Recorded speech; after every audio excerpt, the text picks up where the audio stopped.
Hello everybody, welcome to Open and Shut Reviews. My name is Ken and thank you so much for joining me today. Today I'm doing a book review. If you like book reviews, make sure to like and subscribe and all that YouTube stuff. I am so excited to tell you about this book that I'm actually doing so without having finished it. That's right, I'm only halfway through it.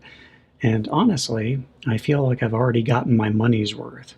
Part of it is the subject matter, but only part. I've been a huge Star Wars fan since I saw the first movie way back in 1977. And so I'll admit, I'm a little biased when it comes to anything that's related to Star Wars. The book is titled From a Certain Point of View, which is, of course, the line made famous by Obi-Wan Kenobi that he used while justifying to Luke why he lied about Darth Vader being his father. The book is a collection of 40 short stories that essentially tell the story of the first Star Wars movie. It's working! No. The real first Star Wars movie. We're not talking about that movie today. No. It tells the story of Episode 4 from the point of view of minor background characters in the movie, or even major background characters who were never even mentioned on screen, but who we learn about in subsequent expanded universe novels. Leia's adopted parents are, a prime example of this. It even tells the story of the true hero of Star Wars. No, not him, not her, not them, but closer. That's it. That's the guy right there. The hold your fire guy. Look, if there's a holiday named after Luke Skywalker, there has to be a 3-day weekend dedicated to that guy, since he is the only reason the rebels won the day against the Death Star. Of course, as the hero of the movie, I want to know what happens to him, because as we know, the big boss in the Empire has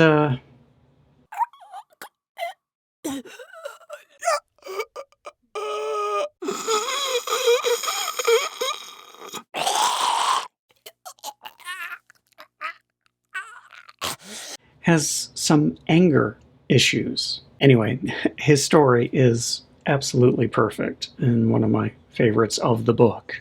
Now, not all of the stories landed for me. There's one in there called the Cluehorn Cantina Caper, and I just ended up skimming through it to get it out of the way, honestly. It's easily my least favorite story so far. But among the standouts that you're going to see involve a story about Admiral Mahdi, this droid, R5-D4, these two guys together. And I love that. That was a great story. And of course, Greedo, yeah, that was amusing too. There's also a story about a Jawa with aspirations way beyond his humdrum Jawa life, and whose actions basically change the course of galactic history. And let me just say, I never thought I'd be rooting for a Jawa, but honestly, I want nothing but amazing, wonderful things for him. Something about him just touched my heart, and I don't even know why, but it's a good story. There's also a very touching story by this guy, Will Wheaton. It's about a rebel sending his infant daughter away from Yavin for her own safety. But you better have a whole box of Kleenex ready when you read the story Eclipse by Madeleine Roux. It's about Alderaan, and it pretty much wrecked me for a few hours after reading it. More so, I think, because I've read the novel Leia, Princess of Alderaan. It's by Claudia Gray. Great book. One of my favorite books in the expanded universe Star Wars novels. But because I have read that book, I was already well acquainted with the characters being presented in the short story Eclipse. And so it was very hard to read. It was awful. It was great. It's a great story. but man, it wrecked me. So just, you're forewarned. You're forewarned. I'm only halfway through this book. And if I stopped reading it today, I would still be happy I bought it. I would still feel like I got my money's worth.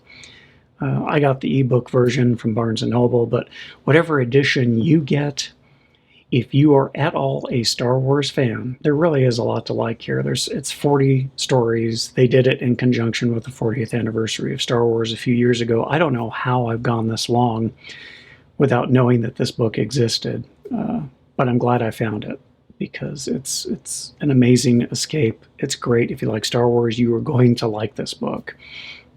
So that being said, if you do get it, let me know what your least favorite story is. Did you like the Cluehorn Cantina caper? And if so, why? And, just let me know all your thoughts in the comment section down below. Thank you so much for joining me. I'll put links to the various editions of the book in the description box down below for you. And yeah, that's it for this week, but I will see you next time. Until then, my name's Ken. You take care.